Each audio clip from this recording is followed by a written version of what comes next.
르마 생각. 영국 정부 이태원 클럽 확진 불구하고 한국 다시 인정. 한국의 추적 방식 배우고 싶다. 본 방송은 제가 살아가면서 느낀 바를 일기 형식으로 편하게 정리한 것입니다. 혹시 제 느낌이나 생각이 다르게 느껴진다 해도 다른 차원에서 이해하여 주시고 편하게 즐겨주시면 감사하겠습니다. 어제 연합뉴스 등에 영국 정부에서 코로나19 대응과 관련하여 한국의 접촉자 추적 방식을 배우고 싶다는 기사가 나왔습니다. BBC 등 현지 매체들에 따르면 영국 정부의 부수석 과학 고문인 맥클레인 교수는 한국은 감염 통제를 위해 온갖 종류의 접촉 추적을 인상적으로 활용했다며 이제 그들 한국은 소수의 신규 사례만 나온다. 그 사례마저도 접촉자 추적 노력을 통해 지역사회에서 발견한 사람들을 의미한다고 설명하며 이는 우리가 모방을 목표로 하는 경험이라고 강조했다고 합니다. 한동안 한국이 코로나19 대응에 있어 세계 최고의 모범 국가로 공식 인정받으면서 확진자가 제로까지 떨어진 적도 몇 번 있어 전 세계의 부러움을 사고 있다가 며칠 전 이태원 클럽에서 확진자가 다시 대량으로 발생하여 일본 등 몇몇 선진국이라고 하는 나라들이 기다렸다는 듯 한국도 별거 아니라는 식으로 깎아내리는 모습에 좀 씁쓸한 생각이 들었었는데 이제 다시 원위치로 온 느낌입니다.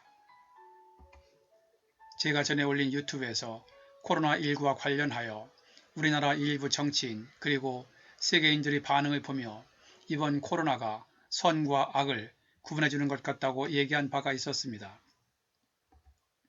우리나라 정부와 방역 당국자들의 불철주야 노력에도 불구하고 우리나라가 다른 나라와 달리 이동 제한 없이 자유롭게 일상생활을 하면서 드라이브스루, 워킹스루 등 방법으로 적극적인 검사를 하고 확진자가 발생한 경우 역학조사 과정에서 카드 사용 내역이나 스마트폰을 이용한 확진자 동선 추적 방식과 관련하여 일본에서는 드라이브스루 검사 방식이 정확도가 떨어진다며 도입을 꺼리고 프랑스의 한 변호사는 한국이 개인의 사생활을 심각하게 침해한다면서 한국은 인권을 전혀 생각하지 않는 국가라고 평가절하하기도 했고 심지어 우리나라 내에서도 왜 중국 등 외국인 봉쇄 조치를 하지 않느냐며 정부를 비난하기도 했었습니다.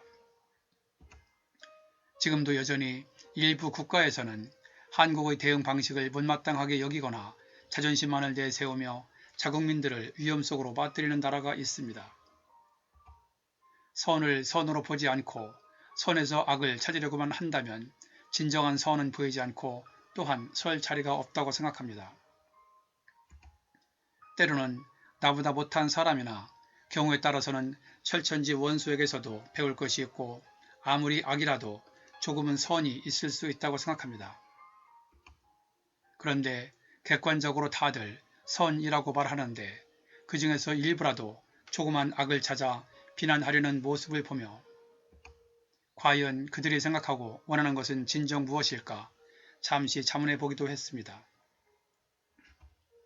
어느 누구이든 더구나 한 나라의 대통령이나 총리 등 국민을 이끄는 리더라고 한다면 당연히 먼저 진정으로 국민의 생명을 중시하는 정책을 펴야 하고 그렇게 하려면 과연 무엇이 중요한 것인지 그 해답을 찾는 데는 그렇게 많은 시간이 걸리지 않을 것 같았는데 일부 정치인 그리고 소위 선진국이라고 하는 나라의 리더 또는 일부 사람들은 다 함께 사는 방법보다는 오직 개인의 자유를 중시하는 듯한 태도에 정말 선진국 사람들은 저와 생각이 많이 다른가 보다 하며 잠시 혼란이 왔던 거지요.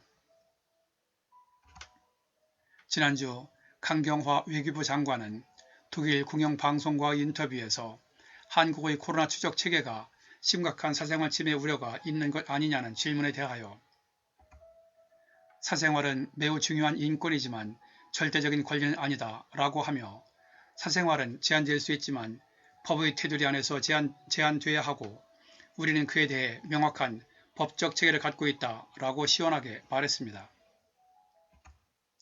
제가 보기에도 아무리 개인의 자유, 사생활이 중요해도 그것은 다른 사람들과 함께 공존하며 누릴 때 그 의미가 있는 것이지. 개인의 입장에서 내 자신의 자유만 주장하거나 국가적 차원에서도 전체를 생각하지 않고 오직 개인의 권리, 개인의 자유만 존중하려다가 국가 전체 모든 사람들이 함께 곤경에 빠진다면 그런 개인의 자유, 개인의 사생활 보호는 다 함께 사는 데 있어 큰 의미가 없다고 봅니다.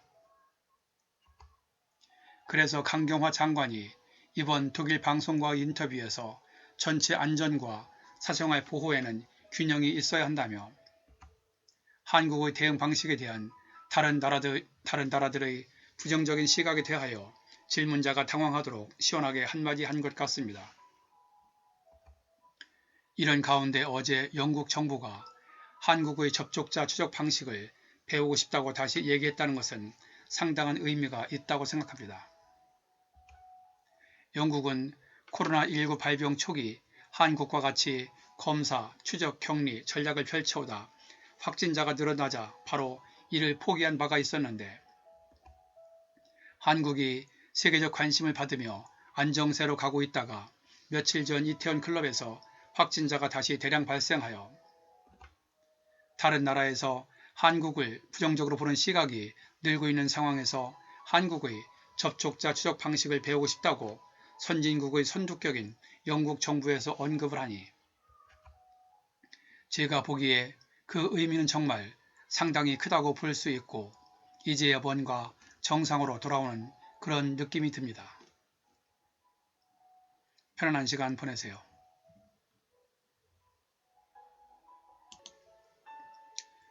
본 내용이 좋았다고 생각되시면 아래에 있는 좋아요와 구독 버튼을 눌러주세요.